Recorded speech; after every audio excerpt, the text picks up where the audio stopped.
Hey guys, Steve and Tiffany. We're tired. Yeah. But we're going to try to get some tomatoes in the ground tonight so that they can be acclimating in. We'll have to get down here in the morning and get the tunnel sides rolled up. It's church day, but they'll be rolled up so they don't cook. But as you see behind us, this is our new 30 by 72 Atlas Budget Plus with a few add-ons greenhouse. And so this is going to be primarily a tomato house this year, isn't it, Tiff? We're going to try to get a lot of tomatoes in this. We're going to try to get a lot of tomatoes out of this. That's right. That's the big one, is to get some tomatoes out of this. We got a lot out of our Farmer's Friend last year, but I think this will do a lot better. Which is a 14 by 100. Right. And so this is a 30 by 72, as we said earlier. So we're going to be planting some Granaderos, some Edocs, some Big Dinas, some Clementines, Gin Fizz, Mar Noirs, Marneros. Whew. A lot of tomatoes. Bee Orange. Yeah. Not Hot Streak, because you don't have them in there yet. No, they're not planted yet. No. Sun Peach. So it's a new one for us. Let's turn you around and show you what we're doing. Okay. So these stakes have the variety on them. So we'll start at the top and work our way down. So this will have Edocs, Golden Sweet, and Sun Peach. Those are all cherry type tomatoes. And this one will have Torringina, which is a cherry, and Clementine, which is more of a salad. It's a large salad tomato. And then Granadero is a paste plum type tomato. Right. And then Pisano is a it's kind of like a roll. No, it's a San Marzano type. And Margold, Marbone, Rebelski, those are all slicers. And then we have Pink Wonder, Marnero, Bee Orange, and Gin Fizz. The Gin Fizz is a big hit with our customers. The Gin Fizz don't grow all season though, so we got to have something to go behind it when the Gin Fizz fizzles out. Yep. And then we have another roll of whole roll of Gin Fizz. Gin Fizz is the only thing that got more than one roll. And over here we'll have Big Dina and Hot Streak. And then over here we have Mar Noir. Mar Noir gets a whole roll. It's just a really good basic tomato. So you can see we got our drip irrigation lined out. This is where some of our drip switches back and forth in here. That line there that's shut off goes to the Farmer's Friend tunnel. It's easier to manage it from in here. That line that's shut off will go to the lower field, which we're not watering right now. It got watered plenty last night. And then that line you see is the one that goes to our drip irrigation for in here. And so we currently have that turned on. And what me and Tiffany's going to be doing is planting a tomato at every other dripper. And I'm a little worried about this one here. It's not dripping as well as I'd like for it to. We're going to see how that line does. These are reused lines. These are drip irrigation from last year. That's not ideal. We got plenty of new right there, but we also try to save from the landfill, don't we, Tiffany? Yep. So we got to make sure to do our part for keeping things working and functioning and being sustainable as possible. So, and there's a Charlie cat. All right, so me and Tiffany have got to get to planting. We'll bring you back in a minute and let you see a little bit of this so you can see this, and we're going to let you follow this journey all season long. Hey, all right. Wanted to bring you back during the planting, but we're just in a hustle mode and didn't get time, so I'll show you what we've done. We've got 304 tomatoes in this greenhouse. This is probably a little tighter spacing than some people would like, but I think we can manage it. We are running on a 3.5 foot spacing between rows. So that's not between beds, that's between the center of each row is 3.5 feet. And The last row over here, Tiffany's helping, by the way. The last row over here is a 3 foot because, yeah, technically I could have got it down to the 1/2 inch and got every bed exactly the same, but I didn't care. So it doesn't matter. 6 inches is not going to make a difference. Nobody cares. Tiffany doesn't care about 6 inches. I don't care about 6 inches. So anyway, 304 plants. Now these are cherry tomatoes. The Clementine is the only salad type tomato that we have. Any of these obviously will work in a salad, but by a salad tomato, we're getting up into that stuff that's around 4 to 6 ounces. So Clementine falls, I think, right around 5 ounces, if I'm not mistaken. Anyway, it's in that neighborhood.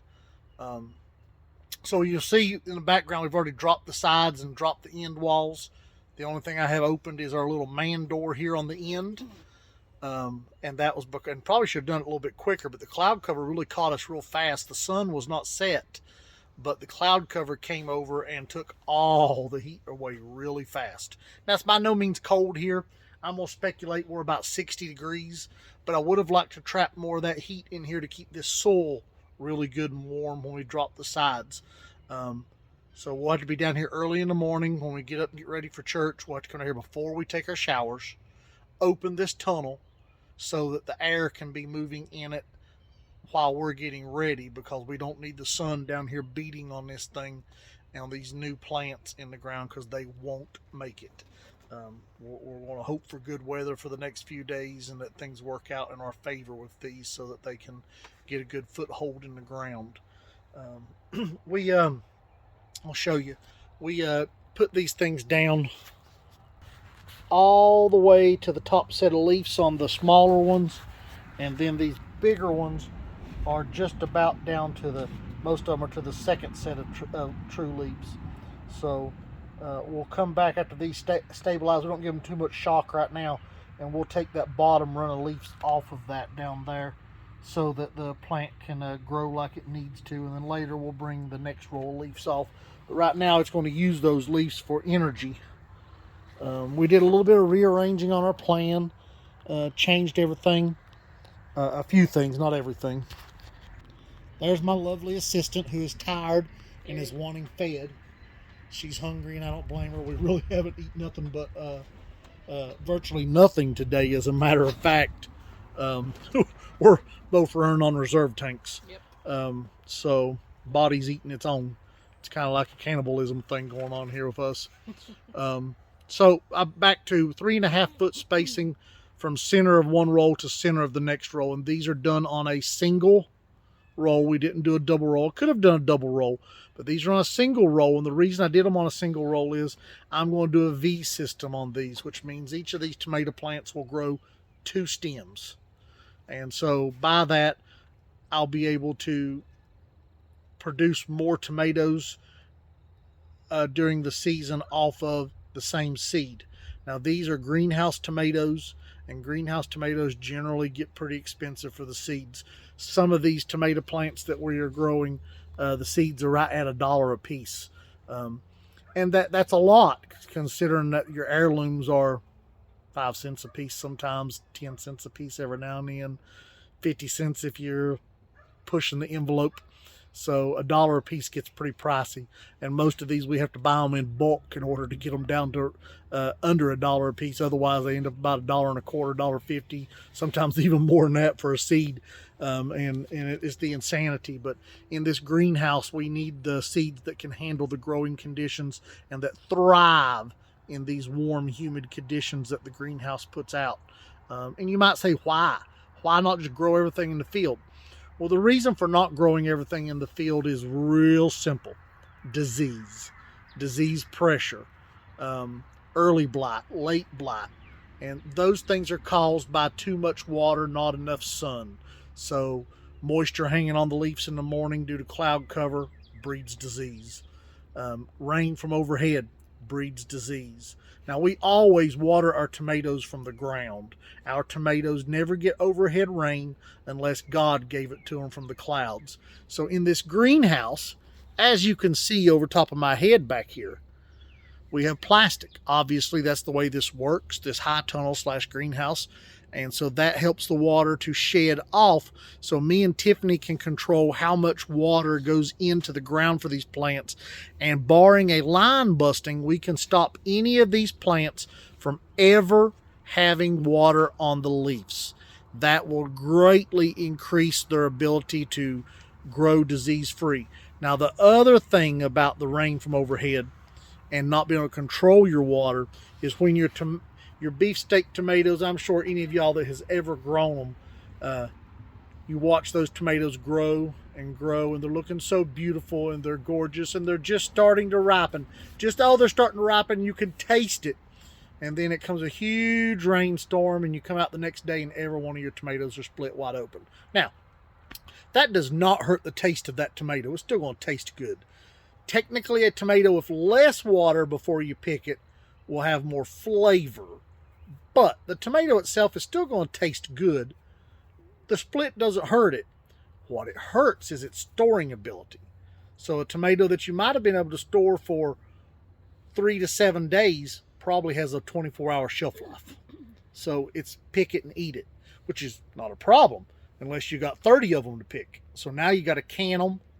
You got to do something with them, give them to neighbors, whatever you got to do, because they're not going to keep very long. Like I said, sometimes you'll get 3 days out of them. And usually that's fine. We usually keep the ones that are split for us most of the time from the field tomatoes. And that's what we eat or can or make salsa out of. We love making homemade salsa. So that's one of our favorite things. We're real excited. Maybe I can get Tiffany to come over here behind me and we can both tell you what our most exciting tomato is for us in here this year. Maybe we'll pick 2 apiece. Maybe we'll pick a cherry tomato slash salad type tomato, and maybe we will pick a, okay, she's trying to hide behind my head. She's going to move a little bit. But I'm trying not to get in the... we'll straddle them. Put one foot on the other side. But we'll pick a cherry tomato or a salad tomato and then a slicer. So Tiffany, for you, what 2 is the most exciting for you? Is it one that's new or is it an old one that we've grown for several years now? I'm excited about the Sun Peach, which is a cherry. We've never grown it before. And the Gin Fizz, because I love the Gin Fizz. That bicolor. Gin Fizz is a bicolor tomato like hillbilly potato leaf, big rainbow, something like that. And they are absolutely amazing tomatoes. We love them. So I have to agree with her. The Sun Peach is a very exciting one. And I might would have picked that one if she hadn't. I'm kind of torn. But I'm going to tell you right now, I'm excited about the Edox when it comes to a cherry tomato. And that's because that thing cranks out some serious tomatoes. And I love eating tomatoes and we love selling tomatoes. That's part of what keeps us in business and keeps the family fed. Now, as far as the slicer, boy, it's tough. Oh, she's tough. I probably am the most excited over the Gin Fizz, but it's a real close race between that and Mar Noir. Mar Noir is a Cherokee purple type, so what a good tomato. But that Gin Fizz is just gorgeous. All right, guys. Hey, this is Steve and Tiffany. This is where we're going to call this video. Hey, if you haven't liked and subscribed to our videos, why not? Help us grow this channel. Like our video, subscribe to our channel, and share this with friends, family, co-workers. Just put us out there and help us grow this channel because we can do it through you. And we would greatly appreciate it. So thank you and have a good day. God bless you.